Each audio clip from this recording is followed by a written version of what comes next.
Best of 5 series makes game 3s very crucial. Very crucial, Bucci. No more 1-1 knots in the semis. Mercury and Aces, one game away from the finals. Carolyn Peck dissecting in a moment. Kahleah Copper joining us in a moment. Hey, why wait? Let's go. Let's go through it. Number 1 seed now on the ropes as the Mercury take a 2-1 series lead. Phoenix will have a chance to end the series at home Sunday in game 4. In their history, the Mercury are 11-4 in the playoffs, clinching opportunities in their own building, including 6 wins in their last 7 games of that nature. Now, if they can finish things off in Game 4 or Game 5, Phoenix will be back to the WNBA Finals for the first time since 2021, 6th time in franchise history. That would tie the second most in league history behind Minnesota with 7. And if they can get to the finals and win, the Mercury will tie the Lynx and Storm for the most WNBA championships of any franchise. Hey, let's get to Kahleah Copper, who was on one on this game, on this night. Kahleah Copper, thank you so much for joining us. Kahleah, look, game 2, you had 8 points. Tonight, a different story. 21 points, you just went off. You were in control from start to finish. What changed in your game tonight? I had to remind myself who I was and what I'm capable of doing for this team. Seriously, like, it's just important for me to be aggressive and be confident and trust the work that I put in all season. You know, it's just been a battle coming back from injury, but finding my groove, but really just trusting myself, staying in the gym and being confident. Yeah, and you know, this game was back and forth from the start. It was tight, it was tense. I saw you and Courtney Williams getting into it back and forth over and over again. Hey, care to share any of the trash talk you guys exchanged? First of all, like, this is playoff basketball. Y'all got to let that ride. You know, I was getting some buckets. She got a big bucket on me, held up a 3 in my face. So when I got that last bucket, I had to let her know. But this is what it's about. This is what the people want to see. This is playoff basketball. It ain't nothing deeper than that. It's just hooping, talking a little trash, and just getting after it. That's what I'm talking about. Spoken like a co-Philadelphian, just like me. Appreciate that. All right. North side, the best side. There you go. There you go. All right. So look, you saw that last play, that incredible steal by your teammate Alyssa Thomas on Napheesa Collier. What did you see on that play? Because we saw Cheryl Reeve getting really upset. She got pumped up over what happened there, thought it might have been something more than just a steal. What did you see? I mean, I was locked in because I had a shooter on the weak side, so I didn't really see what happened. I just saw AT come up with the steal, expected, got the bucket. Whatever else happened, I have nothing to do with. There you go. There you go. Hey, look, so now you guys took on the 1 seed. A lot of people counted you out. You are now 1 game away, 1 win away from the WNBA Finals. As tight as this game was tonight, what does it now take for you guys to do to get this done, to get that final dub and make it to the finals? It's just going to take composure. It's going to take poise.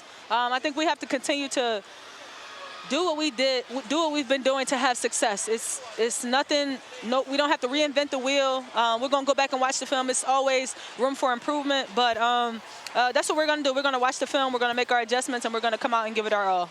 Don't pick us. What's that? Don't pick us. Don't pick us. Don't pick us. Okay. Don't pick us. Okay. I'm not saying you. I'm saying to the people. Don't pick us. To the people. Speaking of the people, by the way, I know Jonas Brothers fans were upset that you had to displace them today to get the game in. You have any words of solace for them? Hey, we so sorry. Jonas Brothers, I love y'all. Burning Up, my favorite song. We're a sucker for you, Kahleah. Thank you so much. Appreciate the time. See y'all. You get game 3, and you didn't have to put on a historic comeback in order to do it. Could you describe the fight and everything that it took from your team to close out this game? Yeah, I feel like game 2 woke us up. We saw what we're really capable of, and today was just about defending our home court. Every time I'm with you, I feel like I'm telling you, you broke another record. You already got the playoff record for franchise with assists here. Now you move past Sue Bird as far as overall playoff assists. To have these type of accolades in this point of your career, how does it feel? I mean, that's a pretty cool one to have. I mean, Sue Bird's one of all-time great point guards in this league. But I can't do it without my teammates.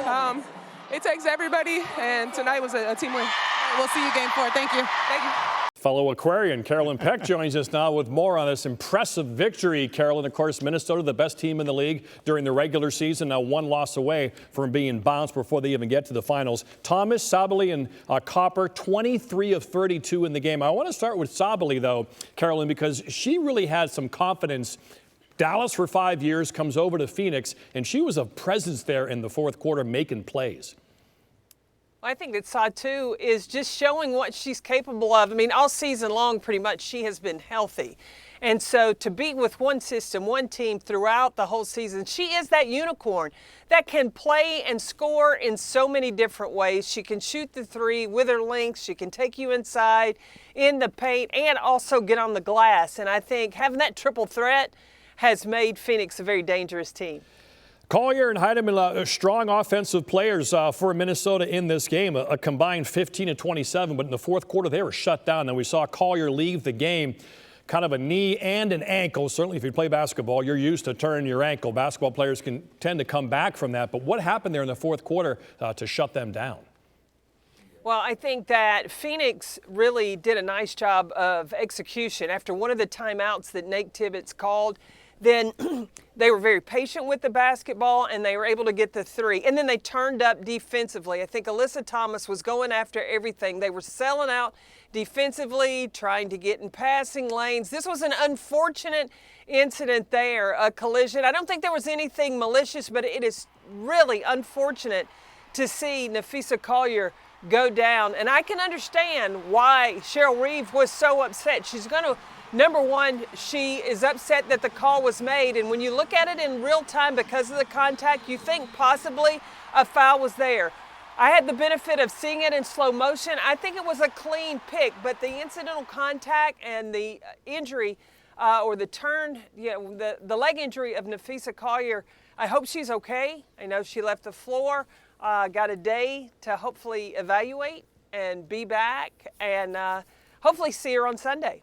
For sure. That's Sunday night, 8 o'clock on ESPN. Let's talk about Thomas and Copper as well. They both had 21. Sobley led the way with 22. When they get those three players who are all a little bit different going, that's a tough stop. How does Phoenix continue to incorporate them and try to close this thing out at home?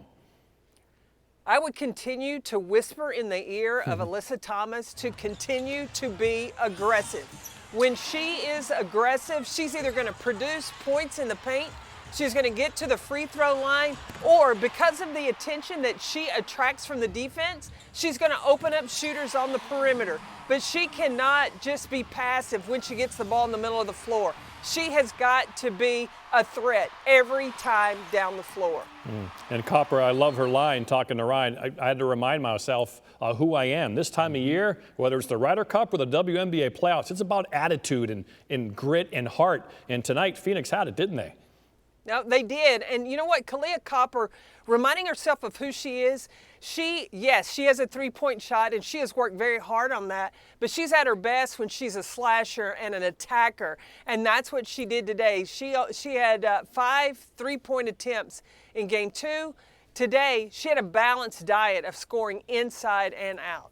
Yeah, her third team in the WNBA, the 31-year-old out of Rutgers, and what a great performance. And how important is veterans this time of year in the playoffs? Look, there's nothing like experience.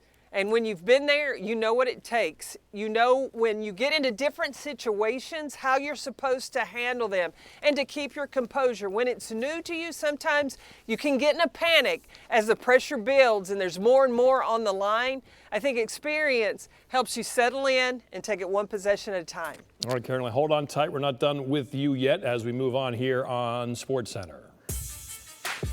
How about the Aces and the Fever? Game 3 of that semifinal in Indianapolis. A big moment for both teams as the winner of Game 3 in the best-of-5 goes on to win the series 63% of the time. Alyssa Boston misses the contested layup. Good defense here. A couple of minutes later, Aces inbounding.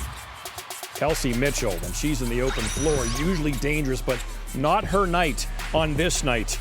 Just can't get anything to go. Indiana down early. They fight back, but then Vegas pulling away. Fever go 8:49 without a bucket. 114 in the third to 225 in the fourth. 18-3 run for the Aces. Dana Evans, Wilson fight through and won. She was dominant on both ends in the fourth. Nearly a minute later, Jackie Young finds Wilson again.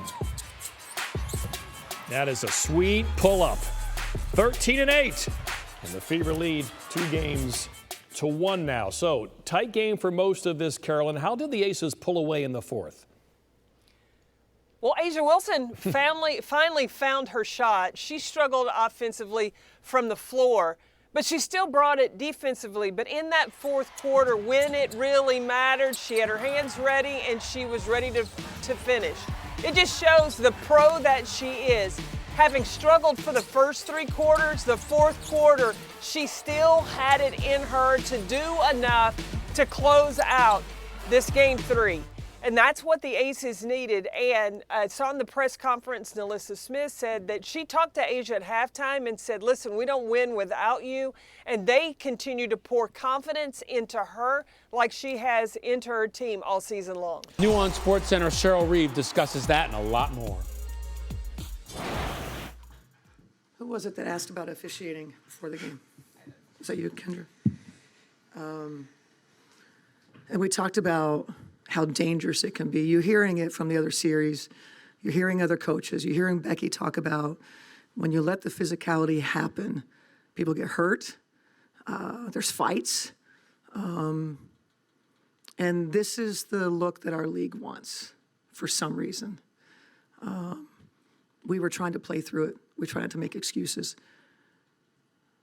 One of the best players in the league shot 0 free throws. 0. And she had 5 fouls. 0 free throws.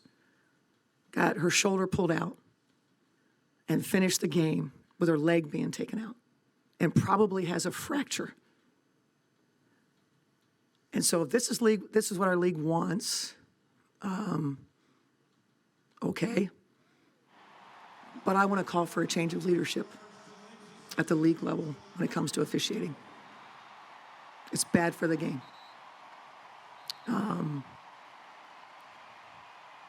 The officiating crew that we had tonight, for the leadership to deem those 3 people semifinals playoff worthy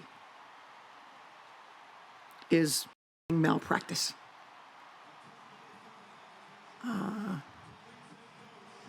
I can take an L with the best of them.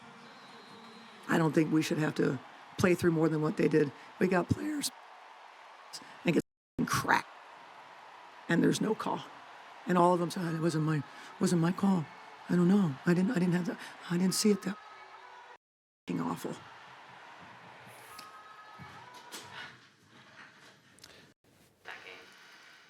Play tight, try to win the game. Yeah. Did this game feel different at all in terms of like emotions? As things kind of got there towards the end, just fouls. I guess what did you kind of see out of that side of things about maybe some emotion towards the officiating? I mean, Yeah, you saw it. Yeah. Down that stretch, there's so much kind of chaos going on. Fee's down on one end of the court. Cheryl's, I think you were right there with her, trying to kind of push her back, calm her down a little bit. Just kind of take us through all of that chaos, if you could, just a little bit. I don't want to talk about that. Ladies, when a game and when a series is as emotional as it is, especially after a game like this, how do you not let those emotions and those frustrations sort of boil over into the next game? I mean, I think you leave it where it's at, right? Like, it's still a series we got to play. This one game, they won it, so we got to go get the next one. Courtney, this was for you, Ellie, offered by Sports 360 AZ. When it comes to the physicality that the Mercury brought out tonight, and y'all met that physicality, what was it like just getting into that battle and adjusting? I mean, it's playoff basketball, right? I think, that comes with it. You got to just play ball, man. It's playoff basketball. You got to play ball.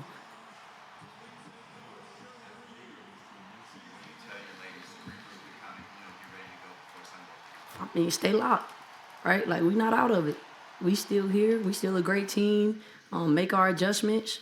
Man, when it comes to playoffs or any game, right, you can't get too high, you can't get too low, right? Like, and that's the message, right? Can't get too high, can't get too low. We still got a game we got to win, right? So we can't dwell on this one, right? You got to feel it because you don't want to feel that feeling again. But at the end of the day, you got to watch the film, and be better next game. At what moment do you think this game got away from you guys where it was like you couldn't find anything offensively? I mean, the fourth, right? You look at the fourth, it's 9-21. That's not winning basketball on our end, right? So, I mean, we got to obviously do a better job executing down the stretch in the fourth. So, you know, we don't put ourselves in that situation. Stud buds, Courtney Williams, Natisha Hiedeman combined for 33, but it was not enough. Take you back to this one late in the fourth. Satu Sabali draining the three to give the Mercury the 3-point lead, and then Sabali driving again. Started out slow, but then really poured it on, getting the foul there on Bridget Carlton, taking exception. They start bumping, emotions running high, and then this, as you see them jawing right there, this is kind of a theme throughout the game, and then this is the play a lot of people are going to be talking about. Late in the fourth, Napheesa Collier loses the ball. Alyssa Thomas gets a steal, goes coast to coast, and puts it in, and they end up putting it away. Lynx coach Cheryl Reeve is apoplectic, starts jawing at the ref. She gets ejected. It's because Collier was injured on the play. Now, you heard Carolyn Peck say a little bit earlier she didn't think there was intentional contact there on the play. Alyssa Thomas going for the ball, but they bang knees. You see the twist of the ankle there. Yep. And Collier screaming as she goes down. She's helped off the court. The Mercury win 84-76. They're one away from the finals. Okay, Carolyn, we talk about veterans. Courtney Williams, another one, 10-year pro, and just hearing what she said there in the news conference, you talk about staying calm. And what's great about playoff basketball is you do have time to make adjustments. Series, you start to learn about your opponent. Is there anything Minnesota can learn from this game in Phoenix and maybe take them down and force Game 5 back at home? Well, I think the number one thing that they have to do, that Minnesota has to do, is they've got to keep Phoenix off the offensive glass. They had 12 offensive rebounds, those second chance opportunities, especially when a game is back and forth, nip and tuck the way that it is. The battle on the glass, especially the offensive glass, can make a huge difference in this series.